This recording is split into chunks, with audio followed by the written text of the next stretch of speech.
बड़ी चींटी और घमंडी हाथी। एक जंगल में चींटियों का झुंड रहता था। उसकी रानी बहुत मेहनती थी। सुबह होते ही वो अपनी टोली के साथ खाने की तलाश में निकल पड़ती। इसी जंगल में एक घमंडी हाथी भी रहता था। वो जंगल में सभी जानवरों को परेशान करता था। कभी गंदे नाले से सूंड में पानी भरकर उन पर फेंक देता,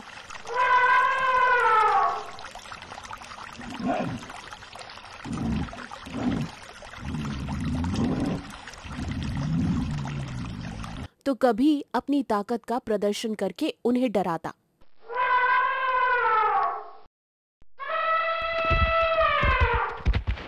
उस हाथी को इन चींटियों से बड़ी ईर्ष्या होती थी।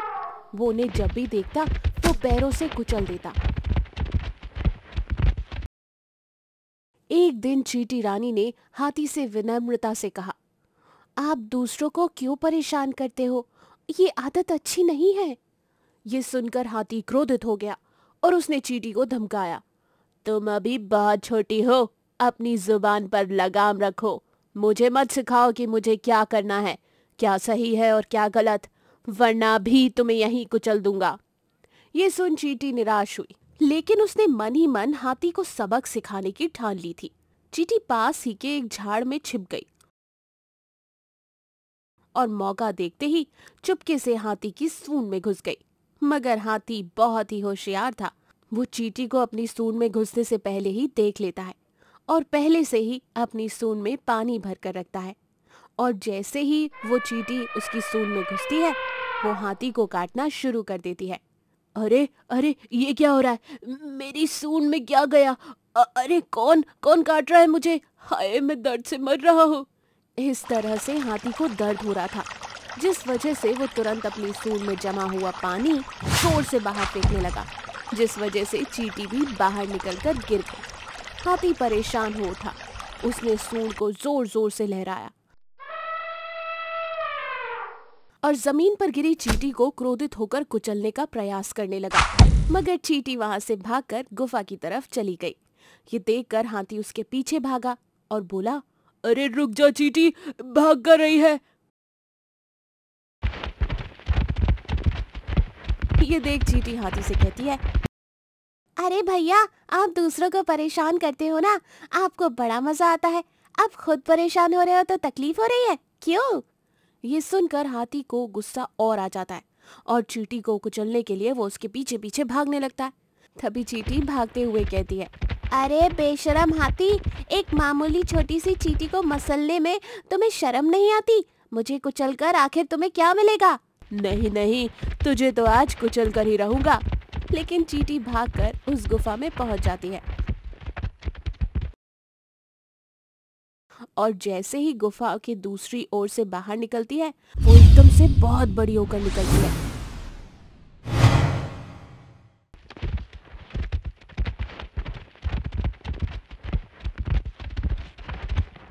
और उसके पीछे भाग रहा वो हाथी जैसे ही बाहर निकलता है, वो छोटा सा चींटी के बराबर हो जाता है।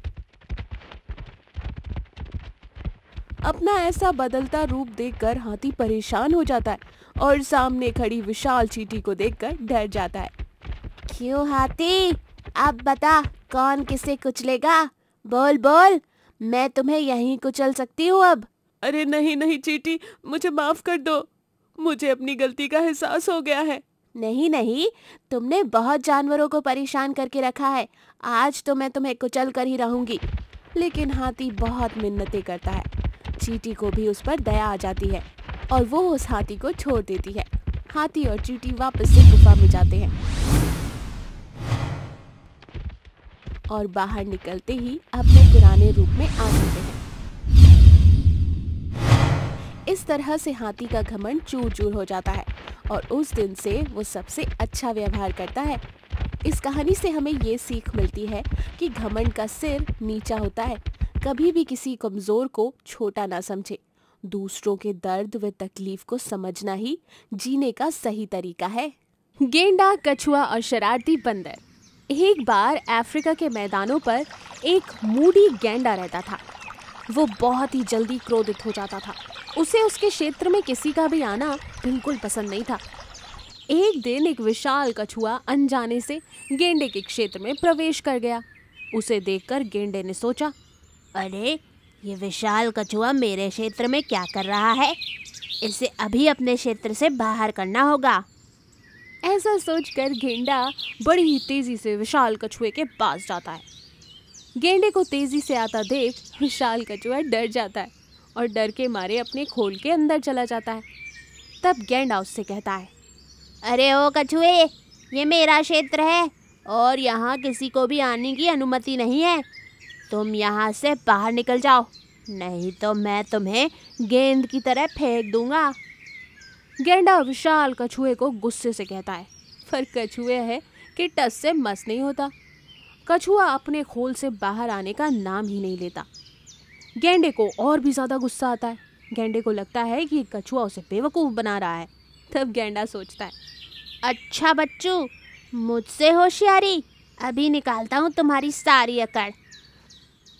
ऐसा सोचकर गेंडा कछुए के खोल को जोर से पीटने लगता है, पर तब भी कछुए के खोल से बाहर आने का कोई इरादा नहीं था। अब तो धीरे धीरे गेंडे को क्रोध आने लगा। अब वो हिंसक होने लगा था। गेंडा तो अब कछुए के खोल को अपने सींगों से भी मार रहा था और उसे एक गेंद की तरह अपने सींग से इधर से उधर फेंक रहा था, मानो जैसे कोई फुटबॉल खेल रहा हो।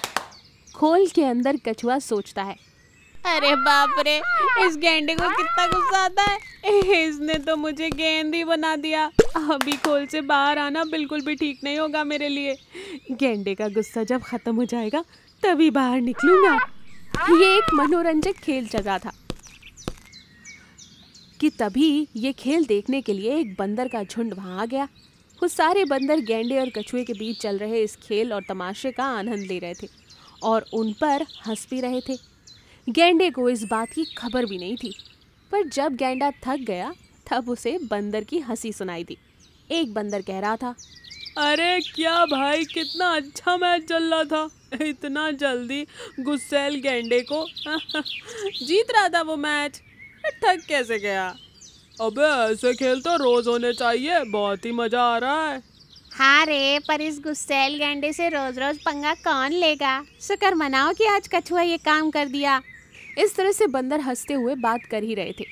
ये सब गेंडे ने सुन लिया। तब गेंडे को बहुत ही गुस्सा आया। कछुआ भी अब समझ जाता है कि बंदर उसका भी मजाक उड़ा रहे हैं। तब कछुआ अपने खोल से बाहर आता है। गेंडा और कछुआ एक दूसरे की तरफ देखते हैं और नज़रों से ही अपने विचारों का आदान प्रदान करते हुए अपने अपने सिर हिलाते हैं। कछुआ फिर अपने खोल में चला जाता है। इस बार गेंडा बहुत ही चुपचाप कुछ कदम पीछे हट जाता है। वो कछुए की तरफ देखता है और फिर बंदरों की तरफ और सोचता है, मेरा मजाक उड़ा रहे हो ना? अब दिखाता हूँ कि किसके साथ मजाक होता है। ऐसा मजा चखाता हूँ कि इसके बाद किसी का भी मजाक उड़ाने के बारे में सोचोगे भी नहीं। गेंडा ऐसा सोचकर एक रन अप लेता है और विशाल कछुए को इतनी जोर से लात मारता है कि वो सीधा जाकर बंदरों के झुंड पर गिरता है। और ये एक बार नहीं, कई बार होता है। बार बार होने वाले वार से बंदर घायल हो जाते हैं और जो पहले हंस रहे थे अब उनके होठों से मुस्कान गायब हो गई थी। तब गेंडे ने कहा, हंसो हंसो, अब हंसकर दिखाओ। मुझसे पंगा लिया था ना? अब जब भी किसी का मजाक उड़ाने की कोशिश करना तो ये दिन याद ज़रूर करना। ऐसा कहते हुए गेंडा और विशाल कछुआ पुराने दोस्त जैसे उन पर हंसने लगते हैं। बंदर वहाँ से चले जाते हैं। हाय रे, गेंडे ने तो हमें ही कहीं का नहीं छोड़ा। अब तो देखो, अभी तक दोनों एक दूसरे से कैसे लड़ रहे थे और अब पुराने दोस्तों की तरह मिल रहे हैं।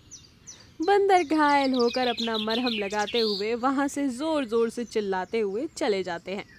इस तरह से गेंडे का मजाक उड़ाने वाले बंदरों को भारी नुकसान झेलना पड़ता है। इसलिए हमें कभी भी किसी का मजाक नहीं उड़ाना चाहिए। दोस्तों, ये कहानी आपको कैसी लगी? अच्छी लगी ना? हमारे चैनल को सब्सक्राइब ज़रूर कीजिए ऐसी और मज़ेदार कहानियों के लिए। लाइक करो, कमेंट करो और शेयर करो। धन्यवाद।